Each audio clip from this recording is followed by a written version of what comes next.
Hello everyone, कैसे हो आप। स्वागत करते हैं आपके यूट्यूब चैनल एक्सेल स्टडी 9101 पर। बच्चों, पिछली बार हमने मॉडल पेपर नंबर फर्स्ट कराए थे। आज हम मॉडल पेपर नंबर सेकंड कराने वाले हैं। ये आपका एमपी बोर्ड का मैथमेटिक्स का मॉडल फर्स्ट हम जो आज कराने वाले हैं। हम इसके एमसीक्यू क्वेश्चन करेंगे, बहुत ही सरलता से सीखेंगे प्यारे बच्चों। आप अपने प्यार को बनाए रखने के लिए वीडियो में आकर लाइक कमेंट सब्सक्राइब अवश्य करें, जिससे हमारा मोटिवेशन बना रहे। तो आइए प्यारे बच्चों, आज हम MP board model paper first को सॉल्व करते हैं। इसमें से जो पहला क्वेश्चन दिया गया है सही विकल्प में, सबसे पहले इसमें इंट्रोडक्शन देख लेते हैं कि इसका जो मॉडल पेपर जो आपका पेपर होगा बोर्ड एग्जाम में, उसका टाइम जो ड्यूरेशन रहेगा वो 3 घंटे का रहेगा। और जो इसका टोटल पूर्णांक रहेगा वो कितने रहेगा, 75 नंबर का। अब इसमें कुछ इंट्रोडक्शन दिए हैं। आज हम जो करने जा रहे हैं वो आपका 1 से 5 तक के जो ऑब्जेक्टिव क्वेश्चन है वो हम सॉल्व करने जा रहे हैं। तो आइए पहले ऑब्जेक्टिव को सॉल्व करते हैं। पहला ऑब्जेक्टिव जो हमारा दिया है, 5 और 10 का महत्तम समापवर्तक होगा। तो 5 और 10 का महत्तम समापवर्तक की बात करेंगे तो 5 और 10 का, तो 5 का अगर हम फैक्टर करेंगे तो 5 का फैक्टर करेंगे तो 5 गुणे 1 हो जाएगा। और इसमें 10 का फैक्टर करेंगे। हम ऑब्जेक्टिव पहला करने जा रहे हैं और पहले का वो भी पहला करने जा रहे हैं। ऑब्जेक्टिव नंबर फर्स्ट का पहला करने जा रहे हैं। तो उसमें से हम पहले 5 के फैक्टर कर लिए तो 5 गुणे 1 हो गए। 10 के फैक्टर करेंगे तो क्या हो जाएगा, 2 पंचे 10। अब इनमें से देखेंगे तो 5 5 दोनों में कॉमन है, क्योंकि एचसीएफ वही होता है जो दोनों संख्याओं को विभाजित कर रहा होगा। तो 5 एक ऐसी संख्या होगी जो दोनों को विभाजित करेगी, 5 को भी 10 को। तो इसका एचसीएफ क्या हो जाएगा, एचसीएफ ऑफ 5 एंड 10 कितना हो जाएगा, इसका 5 हो जाएगा। अब देखते हैं हमारे ऑप्शन में कौन सा है। तो पहला 0 है, फिर दूसरा क्या है 1 है, तीसरा आपका क्या 5 है। यही आपका क्या हो जाएगा, सी नंबर आपका राइट आंसर हो जाएगा। फिर अगला क्वेश्चन सेकंड आपका जो बताया गया है, सेकंड आपको क्वेश्चन दिया है कि यदि द्विघात बहुपद यदि किसी द्विघात बहुपद A x square plus B x plus C के शून्य अल्फा और बीटा हो तो अल्फा प्लस बीटा का मान क्या होगा। तो हमने प्यारे बच्चों आपको जब 1 शॉट में करा रहे थे तो हमने सेकंड चैप्टर में बताया था कि जब द्विघात बहुपद दिया हो, द्विघात बहुपद यहाँ पर जो दिया है एफ एक्स बराबर क्या दिया है, A x square plus B x धन सी। अब हमने बताया था कि इसके 2 मूल होंगे, क्योंकि इसमें द्विघात बहुपद है। एक मूल होता है अल्फा, दूसरा मूल होता है बीटा। तो अल्फा प्लस बीटा बराबर जो होता है वो क्या होता है, माइनस बी अपान ए। अल्फा इंटू बीटा जो होता है वो क्या होता है, सी अपान ए होता है। तो यहाँ पर बोला है कि अल्फा प्लस बीटा का मान क्या होगा, तो अल्फा प्लस बीटा का मान क्या हो जाएगा हमारा, माइनस बी अपान ए हो जाएगा। यही आपका राइट आंसर होगा। तो अब देख लेते हैं इस बच्चे जिसका मॉडल पेपर है उसने सॉल्व किया है, तो इसमें सी ऑप्शन इसका क्या हो जाएगा, राइट आंसर हो जाएगा, क्योंकि यही क्या दिया है, माइनस बी अपान ए दिया है। अब देखते हैं क्वेश्चन नंबर आपका थर्ड में दिया है कि 2 रैखिक समीकरण दिए हैं, जिनमें से समीकरण के युग्म दिए हैं a1x plus b1y plus c1 equal to 0। जो आपका क्वेश्चन नंबर थर्ड है, a1x plus b1y plus c1 equal to 0। और दूसरा आपका समीकरण जो दिया है रैखिक समीकरण a2x plus b2y plus c2 equal to 0 दिया है, का कोई हल ना होने की क्या शर्त है। तो हमने आपको थर्ड चैप्टर में आपको बताया था कि जब इसकी 3 शर्तें होती हैं, जब हमारा ये समीकरण 1 है, ये समीकरण नंबर 2 है रैखिक में, एक शर्त होती है जब क्या होता है, हमारी प्रतिच्छेदी रेखाएं होती हैं, अद्वितीय हल होता है। तो उसमें से अद्वितीय हल होने की कंडीशन होती है a1 upon a2 not equal to b1 upon b2। ये पहली शर्त मानी जाती है। सेकंड शर्त जो आपकी होती है, इसमें जो दिए गए रैखिक युग्म के हल होते हैं वो क्या होते हैं, अद्वितीय हल होते हैं, अद्वितीय हल होंगे। इसमें से जो रेखाएं होती हैं वो क्या होती हैं, संगत रेखाएं होती हैं, संगत रेखाएं होती हैं। और सेकंड में हमने बताया था कि जब a1 upon a2 equal to b1 upon b2 not equal to c1 upon c2 हो, तो यहाँ पर जो हल होंगे वो क्या हो जाएंगे हमारे, क्या होंगे, कोई भी कोई भी हल नहीं होगा। अर्थात रेखाएं हमारी क्या होंगी, समांतर रेखाएं होंगी, समांतर रेखाएं होंगी। और थर्ड हमारी जो कंडीशन थी कि थर्ड हमारी शर्त थी A1/A2 equal to B1/B2 equal to C1/C2 हो तो रेखाएं क्या होती हैं, रेखाओं के अंततः अनेक हल होते हैं, अंततः अनेक हल होते हैं। और रेखाएं कैसी होती हैं, समपाती रेखाएं होती हैं, समपाती रेखाएं होती हैं। अब यहाँ पर देखेंगे कि हमारे में क्या बोला गया है, कोई भी हल ना हो। तो कोई भी हल ना होने की हमारी जो शर्त हो जाएगी आपका क्वेश्चन नंबर 3 में, वो आपकी क्या हो जाएगी, A1/A2 equal to B1/B2 not equal to C1/C2। तो यहाँ पर अब देखेंगे ऑप्शन में, तो आपका क्या हो जाएगा, बी ऑप्शन इसका क्या हो जाएगा, राइट आंसर हो जाएगा। इस तरह से आपका थर्ड क्वेश्चन सॉल्व हो जाएगा। अब अगला क्वेश्चन जो आपका दिया गया है, क्वेश्चन नंबर फोर्थ में दिया गया है कि AP दी गई है, AP में 1, -1, -3, -5 में सार्वंतर क्या होगा। तो AP हमारी जो दी गई है वो क्या दी गया है, 1, -1, -3, -5 में बोल रहा है कि सार्वंतर क्या होगा। तो सार्वंतर के लिए हमने बताया था कि जब दी गई श्रेणी में सार्वंतर ज्ञात करना होता है तो द्वितीय पद में से प्रथम पद को माइनस कर लेते हैं। तो ये A1 है, ये A2 है, ये A3 है, ये A4 है। तो द्वितीय पद, अब देखिए द्वितीय पद क्या है, A2 माइनस A1। A2 का मान -1 है, A1 का मान क्या है, +1 है, चिन्ह आपका माइनस का है, तो क्या होगा, प्लस माइनस माइनस। अब यह -1 क्या हो जाएगा, -2 हो जाएगा। अब देखते हैं हमारे आंसर में क्या आ रहा है, तो यहाँ ऑप्शन में देखते हैं तो हमारा पहला क्या हो जाएगा, राइट आंसर हो जाएगा। ये जिस बच्चे ने ये ऑप्शन लगाया है ये आपका इसका क्या है, गलत है। आइए प्यारे बच्चों अगले क्वेश्चन पे चलते हैं। अगला क्वेश्चन आपका जो 5 क्वेश्चन है वो आपका क्या दिया है, पहले इसको पढ़ लेते हैं। यदि किसी त्रिभुज की एक भुजा के समांतर अन्य दो भुजाओं को भिन्न भिन्न बिंदुओं पर प्रतिच्छेद करने के लिए एक रेखा खींची जाए तो यह अन्य दो भुजाओं को एक ही अनुपात में विभाजित हो जाती है। इस कथन को निम्नलिखित नाम से जाना जाता है। तो हमने अभी 6 चैप्टर जो आपको 1 शॉट में कराया था, तो हमने वहाँ बताया था कि दिए गए त्रिभुज में जो आपका 5वां क्वेश्चन है, 5वां जो आपका क्वेश्चन है, हमने बताया था कि दिए गए त्रिभुज में एक भुजा के समांतर, तो मान लेते हैं कि ABC एक त्रिभुज है। एक भुजा के समांतर अन्य दो भुजाओं को, अन्य दो भुजाएं आपकी क्या होंगी, BC के समांतर हम ले रहे हैं, तो अन्य दो भुजाएं क्या हो जाएंगी, AB, और दूसरी भुजा क्या हो जाएगी, AC।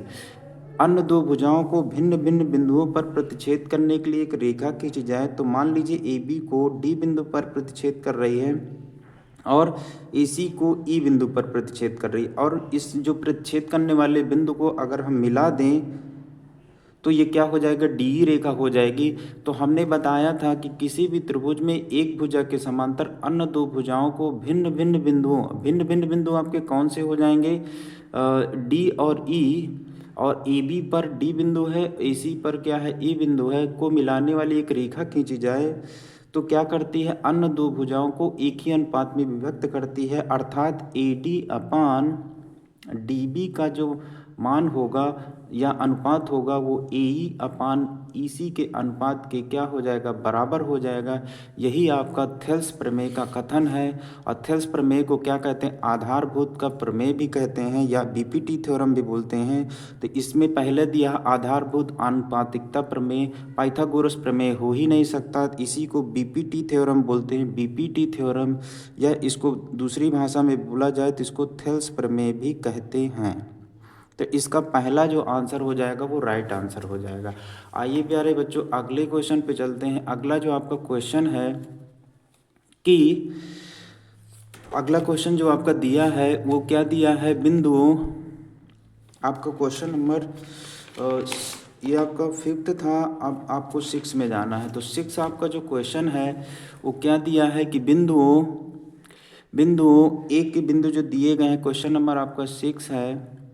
-1 एक के जो बिंदु दिए हैं क्या दिया है 1 -2, और बी के बिंदु जो दिए हैं वो क्या दिए -3 एंड कॉमा 4 को मिलाने वाले रेखाखंड के मध्य बिंदु के निर्देशांक क्या होंगे। तो मध्य बिंदु के निर्देशांक का फार्मूला होता है, मान लीजिए कि ए बी एक रेखाखंड है और ए बी रेखाखंड पर कोई बिंदु P स्थित है, इसके निर्देशांक x, y हैं और a के निर्देशांक दिए हैं 1, -2 है, b के निर्देशांक आपके दिए -3, 4 दिए हैं और कोई इस पर बिंदु क्या है ए बी रेखाखंड पर P बिंदु स्थित है, इसका निर्देशांक क्या है x, y है। तो इसका मतलब है P जो बिंदु है वो ए से भी उतनी दूरी पर होगा और बी से भी उतनी दूरी पर है, क्योंकि मध्य बिंदु है। तो मध्य बिंदु के निर्देशांक से जो इसका मध्य बिंदु, चूंकि यहाँ लिखेंगे चूंकि P बिंदु ए बी रेखाखंड के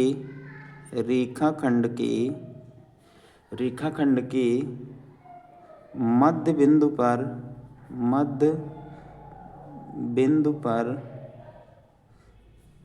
स्थित है, अतः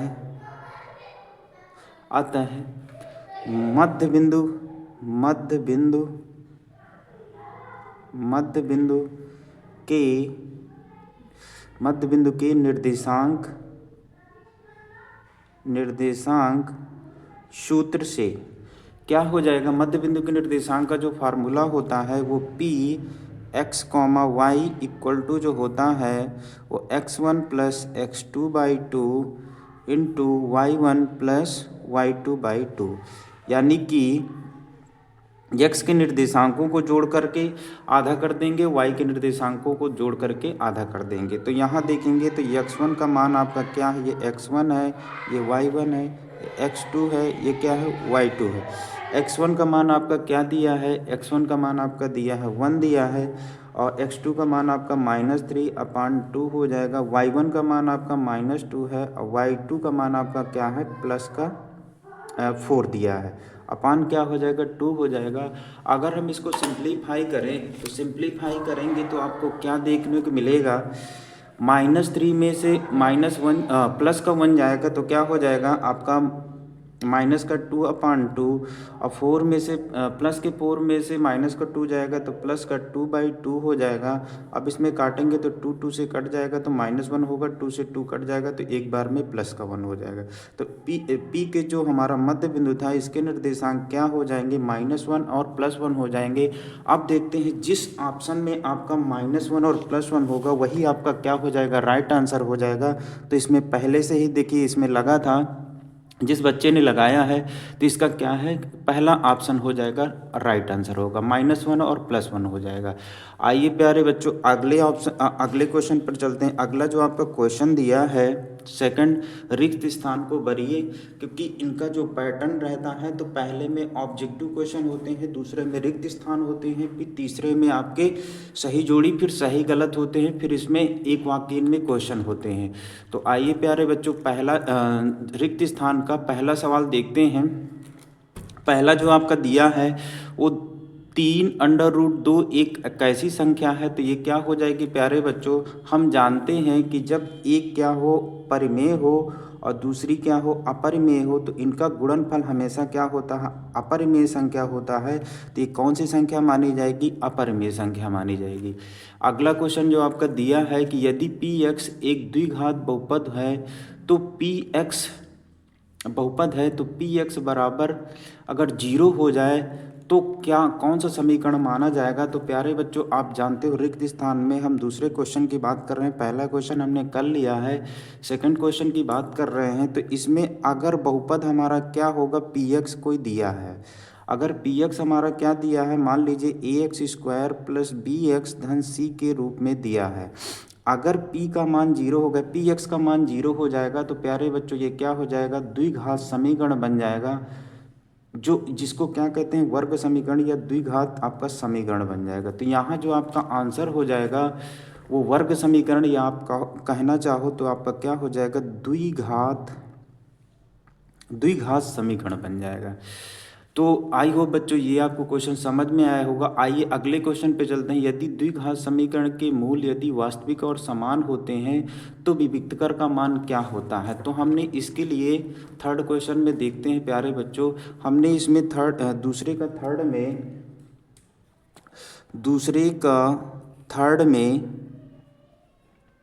थर्ड में इसमें बोल रहा है कि अगर मूल वास्तविक और समान हो तो हमने 3 कंडीशन बताई थी कि d का मान यदि 0 से बड़ा हो तो मूल क्या होते हैं, तो दोनों मूल वास्तविक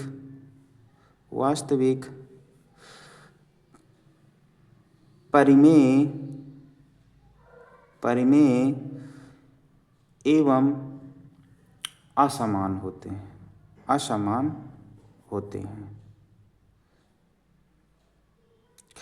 अगर ये पहली शर्त थी। और सेकंड शर्त में ये था कि अगर d का मान 0 के बराबर हो जाए तो दोनों मूल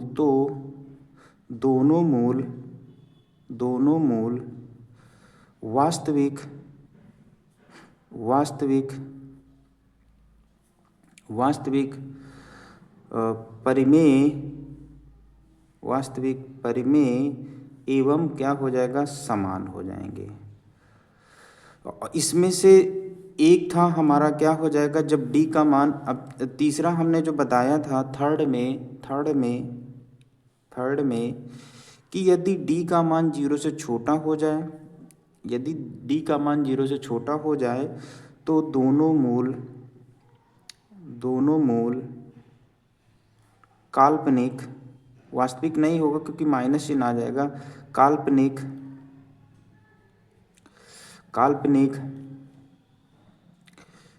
या अधिकल्पित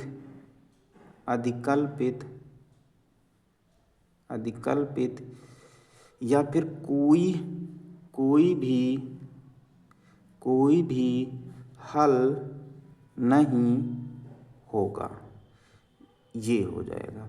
तो इसमें से हमें क्या पूछा है कि कोई भी क्या पूछा है कि द्विघात समीकरण के मूल वास्तविक और समान है तो विविक्तर का मान क्या हो जाएगा। तो विविक्तर का मान दूसरा आपका क्या हो जाएगा, राइट आंसर हो जाएगा, क्योंकि d बराबर 0 होगा, यानी विविक्तर का मान क्या हो जाएगा, 0 हो जाएगा। तो यहाँ आपका क्या माना जाएगा, शून्य ही माना जाएगा। आइए प्यारे बच्चों, अगला जो आपका क्वेश्चन है सेकंड का 4th नंबर, समांतर श्रेणी दी गई है। अब बोल रहा है इसका 10वां पद ज्ञात करना है। तो जो आपका सेकंड का चौथा जो दिया है, श्रेणी जो आपकी दी गई है वो क्या दी गई है, a plus D, a plus 2d, a plus 3d dash dash करके आगे बोला है कि इसका 10वां पद हमें क्या करना है, 10वां पद, यानी कि हमें a10 ज्ञात करना है। तो हमने इसको बताया था कि जब श्रेणी का हमें क्या करना है, जितने पद ज्ञात करना हो तो उसमें n की वैल्यू जो होती है एक कम हो जाया करती है। तो इसमें सीधे सीधे हो जाएगा a प्लस 9d हो जाएगा।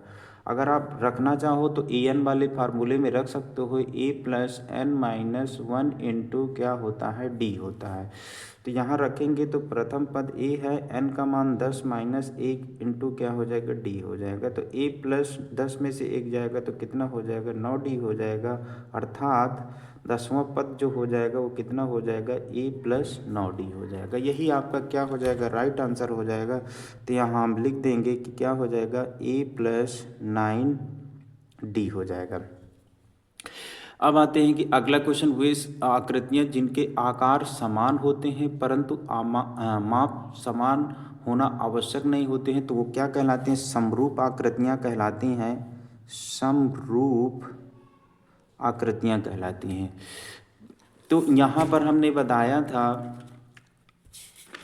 कि समरूप आकृतियों में जैसे हम इसमें समझना चाहें कि जैसे दो त्रिभुज दिए, एक त्रिभुज ये आपका दिया है ABC और एक त्रिभुज आपका ये दिया है, इसको हम मान लेते हैं,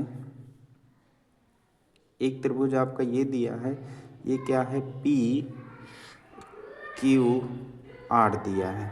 अब देखेंगे तो इनकी भुजाएं देखिए सभी की अलग अलग हैं, लेकिन ये भी त्रिभुज है, ये भी त्रिभुज है, तो ये बता सकते हैं तो कि त्रिभुज ए बी सी समरूप होगा त्रिभुज पी क्यू आर के।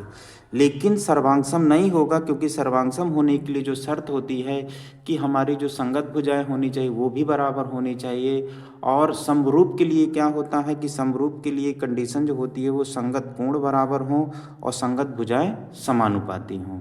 तो यहाँ पर देखिए त्रिभुज ये छोटा है, ये बड़ा है, लेकिन है तो त्रिभुज, तो इसलिए दोनों त्रिभुज क्या होगा, क्योंकि समरूप के लिए कंडीशन होती है कि आकृति तो समान होगी, लेकिन अमाप जो होगी वो जरूरी नहीं कि मतलब बराबर हो, अमाप बराबर होना आवश्यक नहीं होता है। तो ये हमारी दोनों आकृतियाँ क्या कहलाएंगी, समरूप आकृतियाँ, क्योंकि त्रिभुज ये भी है त्रिभुज ये भी है, तो क्या हो जाएंगे, समरूप आकृतियाँ होंगी। आइए अगला क्वेश्चन जो आपका दिया है बिंदु 0,4, अगला जो आपका क्वेश्चन दिया है दूसरे का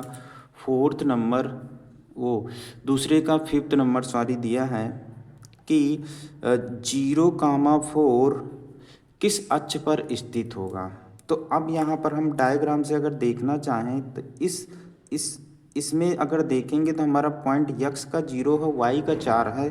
तो अगर हम देखेंगे तो हमें y की तरफ जाना है प्लस का 4, तो 1 2 3 4, तो यहाँ पर ये हमारा x होता है, ये x डैश होता है, ये y होता है, ये y डैश होता है। तो ये हमें y की धनात्मक दिशा की तरफ जाना, कितने पॉइंट जाना, 4 पॉइंट। तो यहाँ पर क्या हो जाएगा, y का जो निर्देशांक होगा वो क्या है, 4 है, लेकिन x का निर्देशांक नहीं है, अर्थात ये किस अक्ष पर स्थित होगा, ये y अक्ष पर स्थित होगा, क्योंकि y अक्ष पर x का मान क्या हो जाएगा, 0, क्योंकि इस अक्ष में सिर्फ y ही स्थित होगा।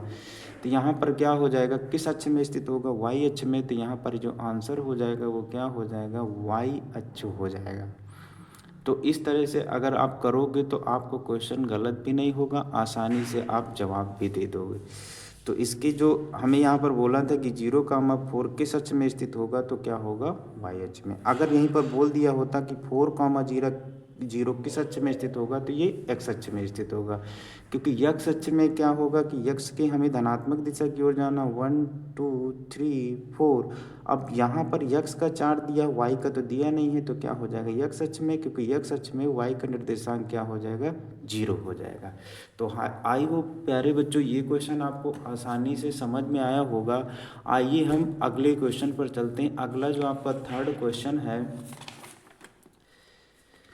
वो ट्रू फॉल्स में क्वेश्चन दिए हैं कि सत्य और असत्य लिखना है। पहला क्वेश्चन दिया है कि ABC AP में है, तो इसका बोलना है कि मध्य बिंदु क्या होगा। तो मध्य बिंदु के लिए क्या होता है कि अन्य दो बिंदुओं का क्या होता है, हाफ होता है। तो जैसे A B और C में देखेंगे तो मध्य बिंदु जब निकालते हैं तो क्या होगा, दो प्रारंभिक जो हमारा बिंदु होता है अंतिम बिंदु का क्या हो जाता है, आधा हो जाता है। तो A+C/2 हो जाएगा, यही आपका क्या हो जाएगा, राइट आंसर होगा। तो इसमें सही दिया है, तो इसमें हम क्या हो जाएगा, ये सत्य हो जाएगा। अगला जो आपका क्वेश्चन है, किसी निश्चित घटना की प्रायिकता का मान कितना होता है। तो 1 होता है। घटना या तो हो सकती है या नहीं हो सकती। तो अब यहाँ पर जैसे हमारा तीसरा में दिया है, तीसरे का हमने पहला सॉल्व किया है, अब हम सेकंड को सॉल्व करेंगे। सेकंड, किसी निश्चित घटना की प्रायिकता का मान कितना होता है, 1 होता है। तो इसके लिए फार्मूला होता है PE यानी घटित होने की घटना, और PE0 यानी घटित ना होने की घटना की प्रायिकता कितनी होती है, 1। या तो घटना घटेगी या नहीं घटेगी। तो घटित होने की प्रायिकता कितनी होती है, 1/2। ना घटित होने की प्रायिकता कितनी होती है, 1/2। 1/2 1/2 को जोड़ेंगे तो कितना हो जाएगा, 2/2, और 2 में 2 का कैंसिल आउट करोगे तो कितना आ जाएगा, 1। यानी निश्चित घटना की प्रायिकता क्या होती है, हमेशा 1 होती है। या तो घटना घटेगी या तो नहीं घटेगी। अब हम अगर बात करें कि वर्षा होने की घटना क्या हो सकती है, या तो बारिश होगी या तो बारिश नहीं होगी। तो अब 2 संभावनाएं हो सकती हैं कि या तो बारिश हो सकती है, तो हम यहाँ पर बोल सकते हैं कि यहाँ पर E1 हो जाएगा, अगर बारिश नहीं होगी तो क्या हो जाएगी, E2 हो जाएगी। तो यहाँ पर घटनाएं जो हो जाएंगी, अर्थात यहाँ पर क्या हो जाएगी, कितनी घटनाएं हो जाएंगी, यहाँ 2 घटनाएं हो जाएंगी। अब अगर हम बोलेंगे कि बारिश होने की घटना कितनी है तो क्या हो जाएंगी, कुल बारिश होने की घटना कितनी है E1, तो क्या हो जाएगा 1। और कुल घटनाएं यहाँ पर कितनी है, यहाँ पर लिखना चाहें तो ये आपका क्या दिया है, इसमें फार्मूला होता है PE equal to NE upon NS होता है, NS होता है। तो अब यहाँ पर बारिश होने की घटना का कितनी घटना है, एक ही बार हो सकती है, तो एक हो गया। कुल घटनाएं हमारी कितनी हो गई, 2 घटनाएं हो गई NS, तो क्या हो जाएगा 1/2। अगर हम यहीं पर बोलें कि बारिश ना होने की घटना कितनी होगी, तो बारिश ना होने की घटना का देखेंगे तो क्या हो जाएगा, PE0 हो जाएगा। तो अब बारिश ना होने की घटना कितनी है, एक ही हो जाएगी। अब कुल घटनाएं कितनी है, 2 हैं, तो 1/2 हो जाएगा। अगर हम संभव घटना की प्रायिकता की बात करें तो 1/2 प्लस 1/2। अब दोनों में हर बराबर हैं तो क्या हो जाएगा, 1/2 हो जाएगा। तो किसी भी निश्चित घटना की प्रायिकता का मान हमेशा कितना होता है, 1 होता है। तो 1 हमारा यहाँ पर क्या हो जाएगा, राइट आंसर होगा। इसमें बोला था किसी निश्चित घटना की प्रायिकता का मान कितना होता है, तो किसी निश्चित घटना की प्रायिकता का मान कितना होता है, 1 होता है। 1 आपका क्या हो जाएगा, राइट आंसर होगा। अब अगला क्वेश्चन बोला है कि गोले का पृष्ठीय संपूर्ण पृष्ठीय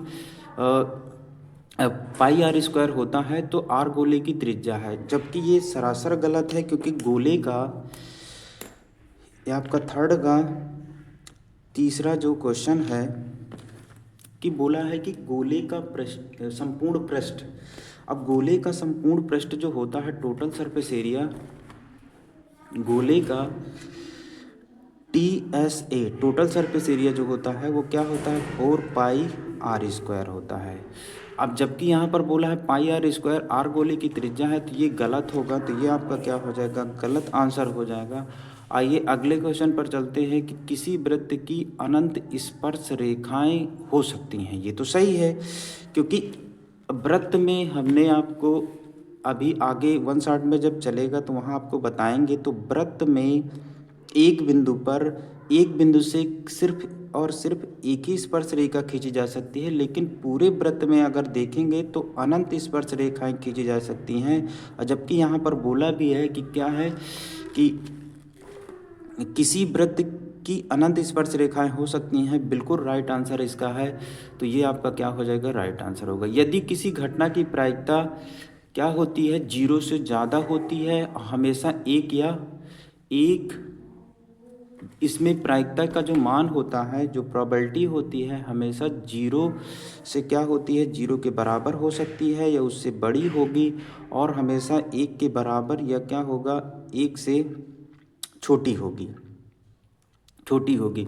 जबकि बिल्कुल राइट आंसर है, तो इसका क्या हो जाएगा, 5वां नंबर भी क्या हो जाएगा, राइट आंसर होगा।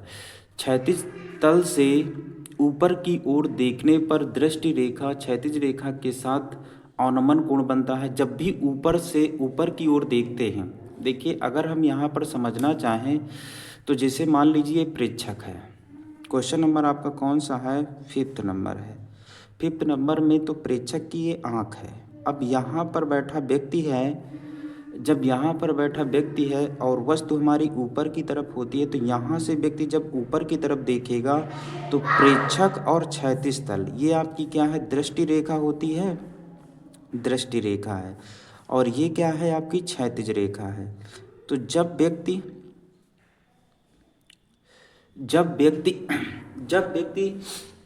क्षैतिज तल पर होता है और क्षैतिज तल पर होता है तो उसके आधार बिंदु पर जो कोण बनता है, अब व्यक्ति किधर की तरफ देख रहा है, ऊपर की तरफ देखेगा।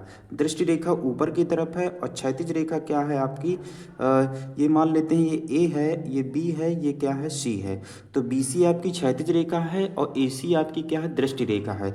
तो जब उसके आधार बिंदु पर बनता है तो उसको हम क्या कहते हैं, उन्नयन कोण कहते हैं। और जब यही व्यक्ति क्या होता है, ऊपर होता है, ऊपर की तरफ होगा, यहाँ पर बच्चों क्या बनेगा, उन्नयन कोण बनेगा, उन्नयन कोण बनता है। और यदि